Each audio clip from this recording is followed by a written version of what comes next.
Vous écoutez Procrastination, saison 7, épisode 16, le burn-out de l'écrivain. Un podcast sur l'écriture en 15 minutes. Parce que vous avez autre chose à faire et qu'on n'a pas la science incluse. Avec les voix de Mélanie Fazi, Estelle Fay et Lionel Delous. Un épisode tout en fun, probablement, donc. Mais sérieusement, le métier d'auteur et d'autrice est solitaire, et évidemment, le Covid et les temps de confinement et de solitude a encore plus isolé, et beaucoup d'auteurs et d'autrices se sont trouvés en difficulté. Il y a aussi des contraintes structurelles plus vastes sur le secteur, qu'on n'évoquera pas forcément, parce qu'on va se centrer sur les aspects plus de personnes, mais des difficultés liées à la rémunération, diffusion dans notre domaine, ce qui peut conduire à une usure professionnelle ou une usure quant à l'activité que l'on qualifie généralement de burn-out, en bon français, le syndrome de l'épuisement professionnel. Mais on pourrait aussi dire que ça ne touche pas que les pros. Ça peut également toucher débutantes ou jeunes auteurs, autrices cherchant à construire une carrière, à entrer dans l'édition, qui peuvent éventuellement finir par un certain épuisement, une certaine lassitude, un découragement. On va essayer là toujours, comme d'habitude, on couvre des trucs en 15 minutes en faisant comme on peut, mais on va quand même essayer de parler des mécanismes et de comment éventuellement éviter la chose. Pour définir très globalement le syndrome de l'épuisement professionnel ou le burn-out, en général, c'est centré comme une fatigue, un état dépressif, une frustration qui est causée par la dévotion à une cause ou à un mode de vie, lequel échouant à produire les récompenses attendues, ce qui entraîne une érosion, une baisse d'implication et une baisse de projection et donc d'accomplissement de la dite activité. Il y a 3 dimensions. Le premier, c'est l'épuisement émotionnel et physique. Le deuxième, c'est ce qu'on appelle la dépersonnalisation. En gros, pour schématiser, alors je dis tout ça, bien entendu, aucun de nous n'est psy, donc prenez ça avec les pincettes d'usage et ne vous en servez pas comme diagnostic ou pour éventuel traitement, ça c'est le disclaimer standard. Mais en gros, donc la dépersonnalisation, c'est en gros la perte de sens personnel et de contrôle de soi, on pourrait dire une perte d'agentivité si on parlait en termes narratologiques. Et enfin, ça entraîne évidemment une baisse de productivité et d'accomplissement.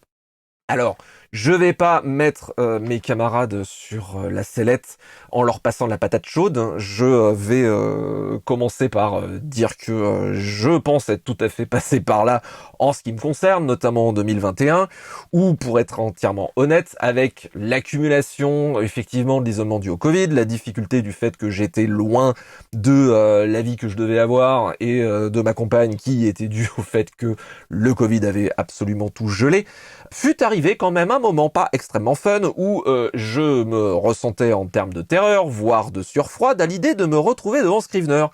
Et je l'ai analysé a posteriori. Alors je dis pas que j'ai fait un burn-out, pas eu de diagnostic ni rien, mais bon, quand même, on arrivait là, je testais des approuvés. Je l'ai expliqué a posteriori sur le fait que ce bouquin est tellement grand qu'au bout d'un moment c'est difficile de voir une avancée visible, plus le fait de l'avance de vie perso, la dévotion apportée à la cause et au mode de vie, échouait quelque peu à produire les récompenses que j'espérais, simplement par la longueur du travail. Mais ça va mieux, que personne ne s'inquiète, je suis sorti du truc, mais personnellement ça m'est un peu tombé dessus sans crier gare, à tel point que j'ai dû un peu identifier le truc. On pourra parler d'éventuelles idées et pistes à notre sens pour éviter ça, j'en ai, mais je vais passer la patate chaude à mes camarades sans vouloir vous mettre sur la sellette. Avez-vous ne serait-ce que des idées pour éviter ça? Voilà, chacun et chacune dit ce qu'il a envie de dire, c'est pas parce que je me confie que tout le monde doit faire pareil. Moi, c'est un sujet qui me tient particulièrement à cœur parce que, alors comme toi, j'ai pas eu de diagnostic officiel, mais j'ai connu plusieurs épisodes d'épuisement, dont un, je pense, était réellement un burn-out qui m'a laissé des séquelles en termes d'énergie, je dirais. Je n'ai plus les capacités que j'avais avant, pour des raisons qui ne sont pas uniquement liées au travail. C'est une question de neurodivergence, on va dire, que diagnostiqué trop tard. Bref. Toujours est-il qu'un épisode d'épuisement extrême j'ai connu. Je vais être claire, c'est la pire chose qui me soit arrivée de ma vie. Je conseille pas. Je conseille vraiment pas. Et je suis assez... J'avoue que je commence à être très très agacée contre cette culture de l'épuisement, du travail, de se donner à fond, qu'on peut avoir aussi bien dans la société au sens large que dans les métiers qui sont également des passions et qu'on peut voir des gens reproduire sans même s'en rendre compte parfois. honnêtement, n'y allez pas. J'ai testé, c'est pas glorieux, c'est pas valeureux, ça peut laisser des séquelles qui en plus vous rendront encore moins productif après, dans certains cas extrêmes. C'est l'horreur, en fait, voilà. Comme je disais, sujet qui me tient extrêmement à cœur, mais je vois les gens retomber dans ces mécanismes qui font que moi-même j'y suis tombée, et ça me fout en rogne, à quel point c'est difficile d'y échapper. Donc, j'ai testé pour vous, n'y allez pas. Mais j'ai aussi connu, et pour moi c'est quelque chose de différent, des périodes d'épuisement de l'inspiration. Pour m'être trop mis la pression. Et je distingue ça en fait de cet épuisement physique qui a été quelque chose d'extrême et de vraiment horrible. Il y a une différence pour moi entre le moment où on écrit comme un loisir et c'est une soupape de sécurité par rapport à toutes les contraintes de la vie qu'on peut avoir à côté et c'est une libération. Le moment où ça devient une contrainte, ça devient un métier. On a tendance à se mettre la pression parce que on a des obligations, effectivement, de rendre un texte dans les délais. On a l'obligation de gagner de l'argent pour vivre. On a les attentes des lecteurs qui peuvent nous mettre aussi la pression. Et des fois, on s'enferme dans quelque chose où on se tape sur la tête avec un marteau presque à se dire il faut que je sois dedans, il faut que je produise des idées, il le faut, les autres l'attendent. Et ça peut nous étouffer complètement des fois.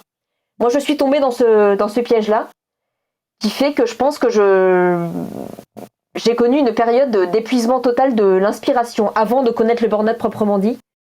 Simplement parce qu'au bout d'un moment, on ne sait plus très bien ce qu'on veut nous-mêmes et ce que veulent les autres pour nous. Donc ça, c'est un deuxième piège. Les deux peuvent être liés, mais pas nécessairement. Je ne sais pas si vous avez eu aussi des expériences similaires ou quelque chose à ajouter. Non, je suis entièrement d'accord avec toi et en fait, c'est quelque chose qui m'inquiète finalement assez quand je vois beaucoup de posts sur les réseaux commerciaux de jeunes auteurs et autrices qui sont en train de faire leur premier manuscrit et qui finalement s'épuisent en essayant d'obtenir leur premier contrat d'édition. Et je trouve ça assez terrible et tragique, effectivement, cet impératif de productivité au sens toxique du terme. C'est-à-dire que moi, j'aime la productivité au sens où ça me permet de travailler plus facilement. Je fais pas de la productivité pour faire plus. Je fais de la productivité pour faire mieux. Et par contre, quand je vois tous ces gens qui se mettent martel en tête, c'est pour ça que j'essaye d'accepter que tout le monde travaille comme il et elle veut, mais que je suis vraiment très circonspect et limite hostile aux plateformes type Wattpad où en fait, tu postes tout de suite ce que tu as fait pour avoir un retour. En fait, pour prolonger ce que tu dis avec lequel je suis entièrement d'accord, je pique ça à Dean Wesley Smith, qui parle de ça très bien.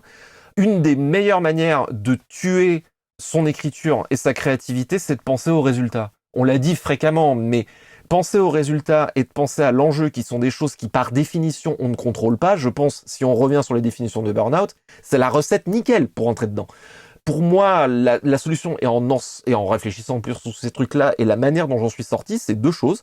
La première, c'est vraiment de me recentrer sur le processus, sur le fait de dire, la seule chose que je contrôle, entre guillemets, et encore, on n'est pas sûr, c'est le processus d'écriture et c'est l'activité en elle-même. Le reste est entièrement hors de mes mains. Mais en allant au-delà de ça, on a fréquemment dit que l'importance du premier jet, de se lâcher au premier jet, etc. Mais je trouve que plus ça va, plus je trouve que cette proposition, elle va pas assez loin, en fait. Terry Pratchett dit « le premier jet ne sert qu'à s'expliquer l'histoire », etc. Quand on se dit « non, mais le premier jet n'a pas d'importance, je vais me lâcher », je pense, et j'en ai parlé avec des auteurs jeunes et moins jeunes, que il y a toujours une voix derrière qui fait « ouais, mais quand même, si ça pouvait être bien, ça serait mieux ».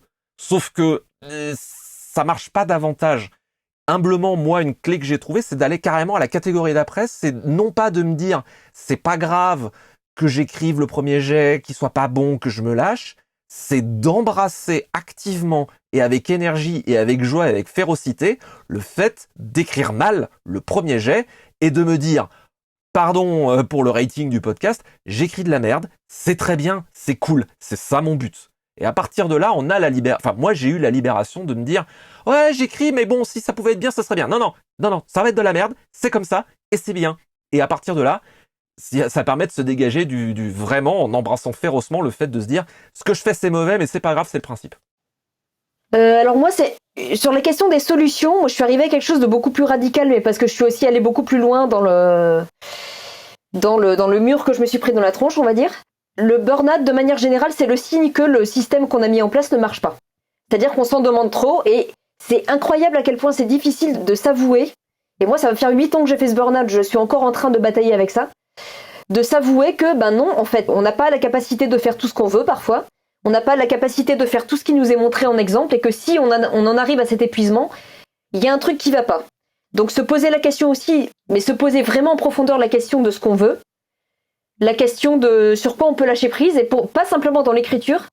Moi, je sais que le moment où c'est arrivé, j'ai eu beaucoup par exemple, je m'obligeais à un moment donné, en faisant des tournées de signatures, à tenir une espèce de journal sur mon blog. Et je me rendais pas compte à quel point ça me demandait une énergie de dingue. Et j'ai commencé par lâcher prise sur des choses comme ça. Commencer par se demander, bon bah voilà, si j'y arrive pas, alors entre le travail, entre les signatures, entre la vie que j'ai à côté, entre la vie de famille éventuellement, le boulot, tout ça, je ne peux pas jongler avec tout. Il faut que je lâche une ou deux balles. Laquelle ? Qu'est-ce qui est absolument nécessaire à mon bien-être, à mon travail, à mes finances ? Et si je n'ai pas le choix que de lâcher prise, sur quoi je lâche prise ? Et 8 ans après, je suis encore dans ce questionnement de me rendre compte que ben non, j'ai pas fini d'ajuster et qu'il y a des renoncements nécessaires et se rendre compte finalement des choses qu'on pensait absolument nécessaires. Bah parfois, quand on est au pied du mur et on s'est bien mangé le mur et qu'on s'est bien assommé à le faire, il y a des choses sur lesquelles on pouvait lâcher prise, on s'était pas rendu compte, on pensait que c'était important et ça ne l'est pas en fait. Donc il y a aussi ces questions-là qui sont importantes à se poser et que malheureusement on apprend à se poser en général que quand on s'est vraiment fait très très mal en se prenant le mur. Et moi, mes solutions sont plutôt à cet endroit-là, mais parce que le problème s'est posé à un autre endroit que... Il y a des tas de choses que je pensais absolument essentielles. Comme je disais, ce journal de signature, une fois que je l'ai commencé, ah ben non, faut que j'aille au bout. Faut vraiment que j'aille au bout. J'ai commencé, je m'obstine et je vais aller au bout. Ben non, parfois on peut lâcher prise sur des choses petites, moyennes et parfois plus grandes. Et il y a une chose que je vais dire et qu'on apprend en général de mauvaises expériences une fois qu'il est trop tard, il n'y a absolument rien qui est plus important que la santé. L'écriture n'est pas plus importante que la santé. Le travail n'est pas plus important que la santé. Si on le fait passer avant, c'est souvent qu'on est obligé par un système qui est pas bien foutu. Mais la santé passe avant tout. C'est quand on l'a plus qu'on se rend compte qu'en fait c'était vachement bien. Voilà, j'arrête de faire le psy de base et je vous laisse la parole. Juste, Estelle, je te fais un truc, mais oui, 1000 fois, il y a vraiment rien de romantique ni de glamour au fait de s'user à l'écriture ou à la création, quoi. Je sais que ça fait très classe, etc. Mais non, pas du tout. Ça, je le pique à Elizabeth Gilbert dans Comme par magie. Enfin, elle dit en substance, un créateur qui s'est usé, bah, il crée plus. Enfin, c'est très bête. Non, ça marche pas. En plus, oui, c'est contre-productif en plus. Estelle. Oui. Je vais un peu rebondir sur 2-3 trucs qui ont été dit. Déjà, sur l'épuisement. C'est vrai qu'un truc qui me fait très peur en ce moment, je vois beaucoup de gens épuisés autour de moi, notamment dans les métiers de la création, parce qu'effectivement, il y a encore cette idée romantique que ouais, t'es dans un métier de la création, tu donnes tout pour ton art et tout. Et j'en ai vraiment marre de cette idée-là. Comme vous dites, voilà, quelqu'un qui est épuisé, c'est pas quelqu'un qui crée, c'est juste quelqu'un qui est au fond du trou, quoi. Et non, c'est pas romantique, c'est pas joli, c'est juste quelqu'un qui est au fond du trou. Peut-être aussi 2-3 trucs que j'amènerai en plus, c'est... Disons, Mélanie, tu parlais de la pression qu'on a, notamment quand c'est notre métier, mais moi je vois aussi la pression sur les gens. Donc c'est pas forcément le métier, mais par exemple, qui ont déjà, mine de rien, des éditeurs qui attendent leur prochain livre. Ceux qu'on fait 2-3 bouquins, qui ont déjà bien fonctionné, et ils veulent pas en faire leur métier pour plein de raisons très cool. Notamment aussi pour pas avoir cette pression-là de il faut absolument que je vive de mes livres. Et simplement, ils ont quand même des pressions aussi. Et pour moi, l'un des grosses sources d'épuisement potentiel, c'est d'arriver à trouver un équilibre entre l'écriture et le reste de la vie. Et sur la première période du Covid, j'ai une expérience un peu différente de celle de Lionel. Alors, j'ai une grosse chance quand même. C'est que pour moi, l'écriture, c'est pas un truc solitaire du tout. J'ai la chance d'avoir vraiment un super groupe d'écriture, un entourage génial, super groupe d'écriture que je remercie au passage. J'ai la chance d'avoir Jérôme, le super bêta-lecteur, qui est un super auteur aussi. Et vraiment, c'est très bête, mais ça m'aide tellement, ils sont tellement là pour m'aider à prendre du recul, pour pouvoir justement entre nous se dire toutes ces choses qu'on sait, mais qu'on ne voit pas par moment quand on est juste épuisé, quand on est juste en train d'essayer de tenir notre deadline, il y a des choses qu'on peut tellement facilement oublier s'il n'y a pas quelqu'un à côté qui nous les rappelle. Donc un très très grand merci à eux déjà. Et en fait, quand il y a eu tous les confinements, les couvre-feux, tout ça, je me suis vraiment raccrochée à l'écriture comme à une bouée de sauvetage personnellement, et j'ai fait que ça en fait. J'ai écrit parce que ça m'empêchait de penser, quoi. Vraiment, j'ai fait l'écriture comme pure évasion. Et ce qui fait que quand la vie a repris, et c'était trop génial, et vraiment, merci, et c'était un super moment. Mais en fait, quand il y a toutes les autres choses qui ont repris, finalement, j'avais pris l'habitude de tenir un tel rythme d'écriture que j'ai eu du mal après à le recaler avec le reste de la vie. Et là, j'avoue que cette année, je sais que je flirte avec des trucs un peu dangereux là-dessus, parce que c'est un peu... Donc là, on est pour l'enregistrement fin 2022. Et c'est vrai que c'est une année où entre vraiment tous les trucs qui ont repris et quand même le rythme d'écriture que j'avais avant et tout ce que j'ai lancé quand j'avais ce gros rythme d'écriture, ouais, c'est un peu difficile de trouver un équilibre entre les deux.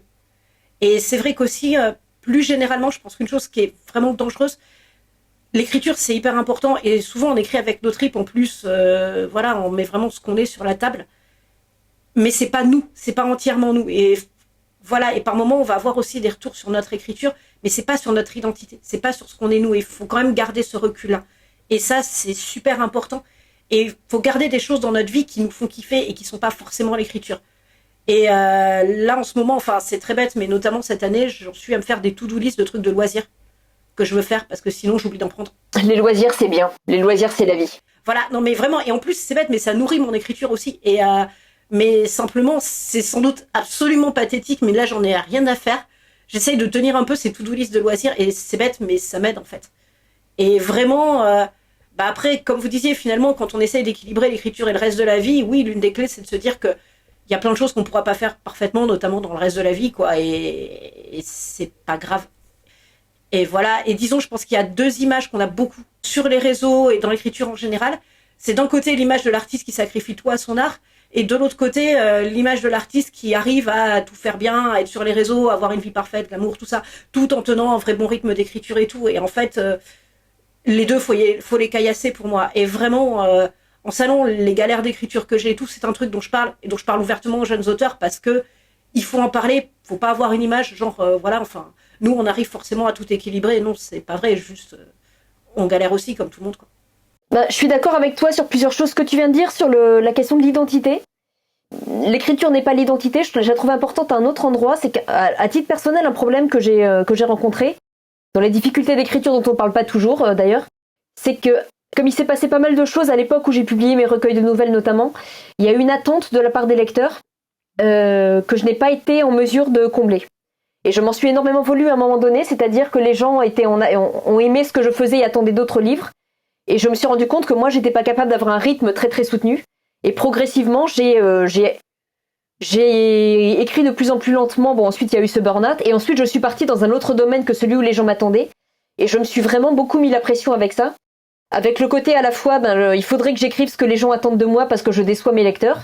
Et c'est super dur de savoir qu'on déçoit ses lecteurs. Deuxièmement, parce qu'il y a ce truc, il y a un autre truc qu'il faut caillasser, pour reprendre ton terme. C'est cette idée de l'écrivain, il écrit tout le temps, l'écrivain, il a tout le temps plein de projets, l'écrivain... Et je m'en suis voulu énormément quand à un moment donné, l'écriture s'est arrêtée. Et je me suis dit, mon Dieu, mais il y a un blocage, je peux pas avoir un blocage, je me suis limite flagellée pour retrouver des idées. Et en fait, l'écriture est revenue d'elle-même, mais pas du tout à l'endroit où je l'attendais. À partir du moment où j'ai un peu lâché prise sur ça. Et il y a une question d'identité aussi, parce que c'est vrai qu'on a beaucoup tendance à, quand ça correspond à une envie vraiment profonde et à quelque chose qui remonte à très loin, on a l'impression que ce qu'on écrit, c'est ce qu'on est, et qu'on n'est plus... est-ce que j'existe encore si je n'écris pas, en fait? Il y a une angoisse très profonde de ça aussi, et il faut beaucoup se méfier de ça. Et sinon, aussi pour une dernière chose, c'est ce que tu dis sur les images qui sont données à travers les réseaux. Il y a un tel qui y arrive, donc je dois y arriver. En fait, quand on parle avec les gens, personne n'y arrive. C'est facile pour personne, en fait. C'est une image qu'on doit donner parfois en plus pour des raisons professionnelles, pour essayer de lisser un petit peu son image. Mais en fait, c'est difficile pour tout le monde et pas toujours au même endroit. Mais il y a personne pour qui c'est facile. Il y a littéralement personne. Ou alors, s'il existe, je veux bien qu'on me le présente. Ou là, d'ailleurs. Petite citation pour terminer. Citation de Philippe Wilgren. Plus de 30 ans passés à abandonner m'ont préparé à une carrière d'écrivain. Non pas en travaillant ma persistance, mais ma résilience. Et en me permettant de voir les moments où je risquais le plus d'abandonner afin de les déjouer. C'était Procrastination, merci de nous avoir suivis. Et maintenant, assez procrastiné, allez prendre soin de vous.